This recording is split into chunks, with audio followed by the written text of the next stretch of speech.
Nepal has witnessed unprecedented incidents and recklessness this week. Army has taken over the charge of the country and extended the curfew in some parts of the country. To understand the evolving situation that where Nepal is going and it is unfolding, we've been joined by our correspondent Shweta Singh, who is joining us from Kathmandu for the latest, and we've also been joined by our guest Manjeev Singh Puri, former Indian ambassador to Nepal. Shweta and Mr. Manjeev, welcome to DD India News Hour. First to you, Shweta, what are you picking up from ground zero? So that you see here, as this is the third day of the Gen Z protest, and until yesterday, it was very chaotic situation on the ground. Youth were burning tires, blocking the roads, and it was complete chaos in spite curfew was in place. And today you say we had prohibitory orders till 5 p.m. So any movement on roads was banned, but few were out on roads for basic needs, for basic services. But otherwise, it was peaceful in Kathmandu Valley. But outside Kathmandu Valley, if you we had visuals from East Nepal and from borders, their youth were at Unrest. They were again, situation was chaotic. But in Valley, because of Nepali Army, situation was under control. In fact, Nepali Army did a splendid job, I would say, nabbing on the prisoners who tried to escape from jails, looters who burnt and torched Bhatbheteni in Maharajganj, in Naxal, in Bhaktapur. So nabbing those people who were looting all the properties, burning down buildings. So Nepali Army really did a good job, I would say. And it brought peace to the valley. Okay. Because now people know there is someone to take care of us. So Nepali Army is definitely patrolling across the roads. Okay. That way the valley is secure. But outside the condition is really, I wouldn't say very safe, though it had been told in Jhapa the condition are fairer now, because till afternoon, even in Jhapa there were cases of unrest. But today, now it is a bit normal.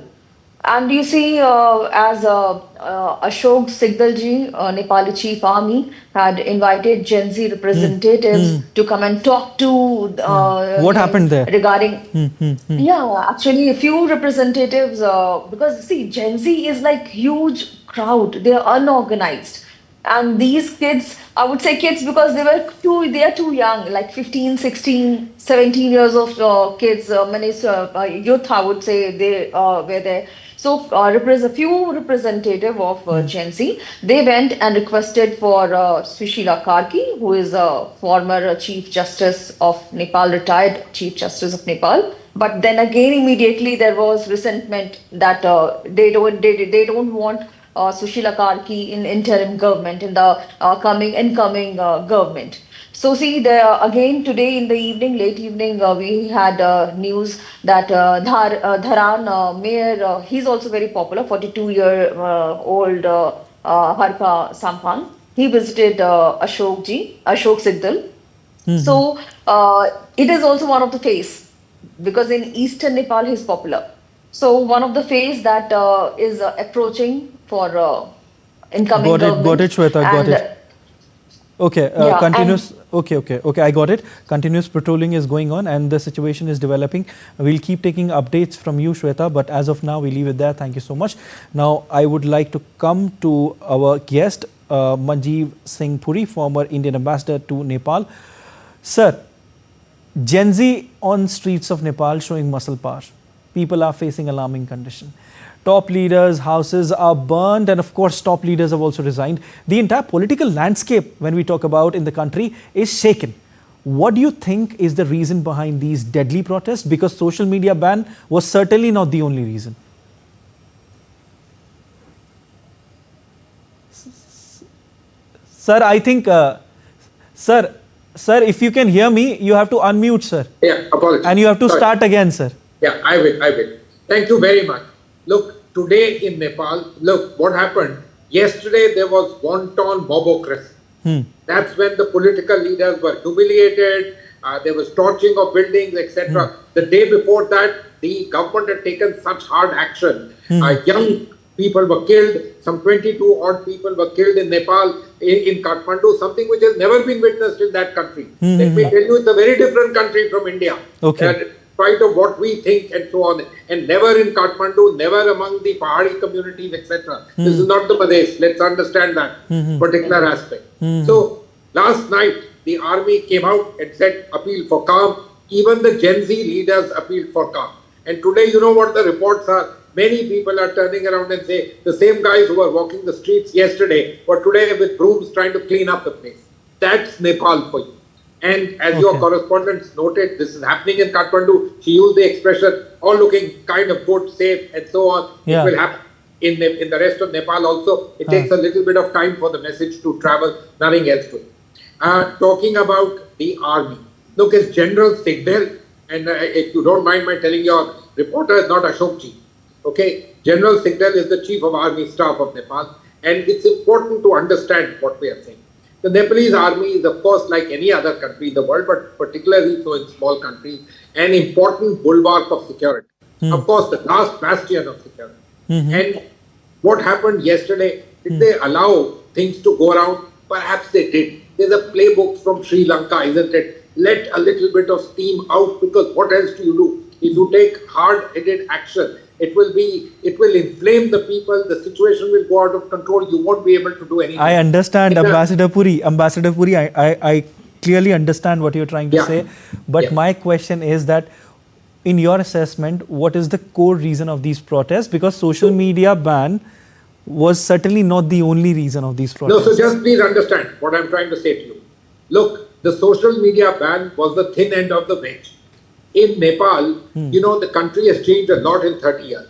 It's a country very exposed to Western ideals. It's a country exposed to liberalization.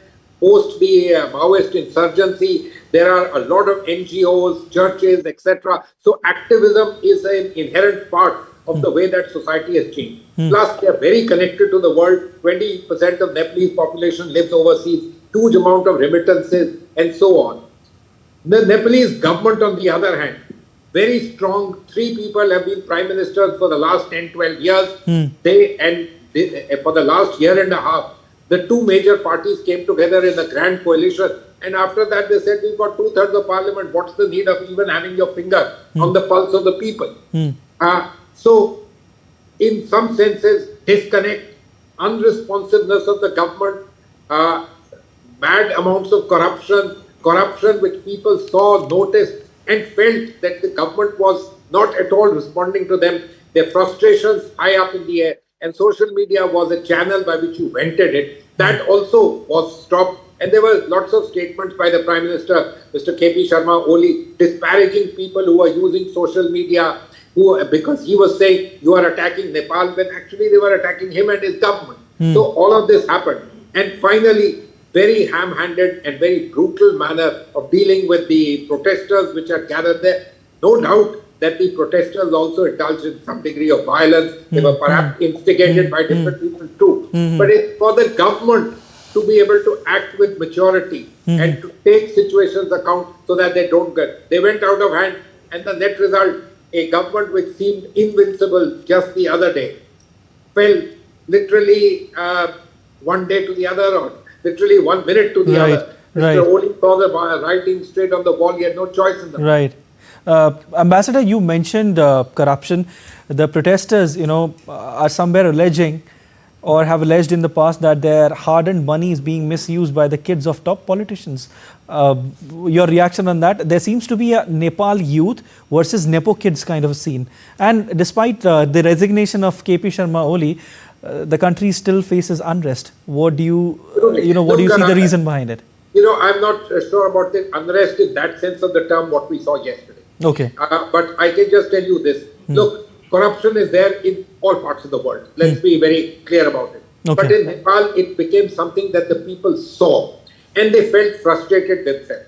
What happens in most other developing countries, India included, there are avenues, there's growth, things are happening, etc. The Nepalese economy after COVID has not really done well. The only thing for young people was go abroad.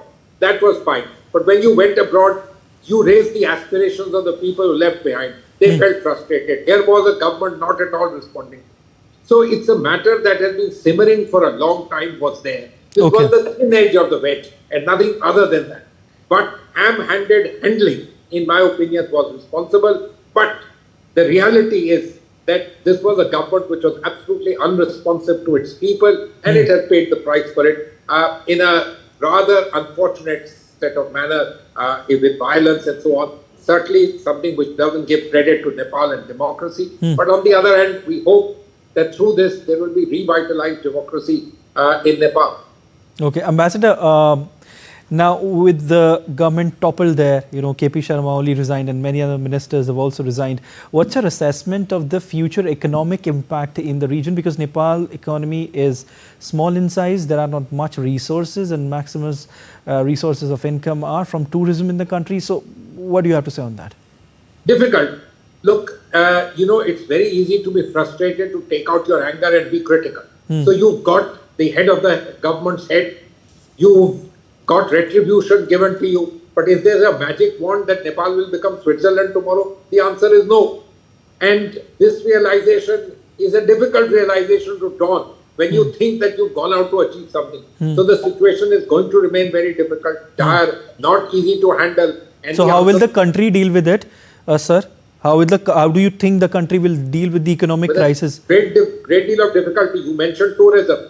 Think about it, that even if I say that things are returning to normal, will somebody from USA or even from India travel to Nepal? He'll think twice. He'll say, what? There is unrest there. It takes 6-8 months for people to stabilize each and every one of these things. Tourism goes. You don't have much of an export. You are a country dependent on remittances.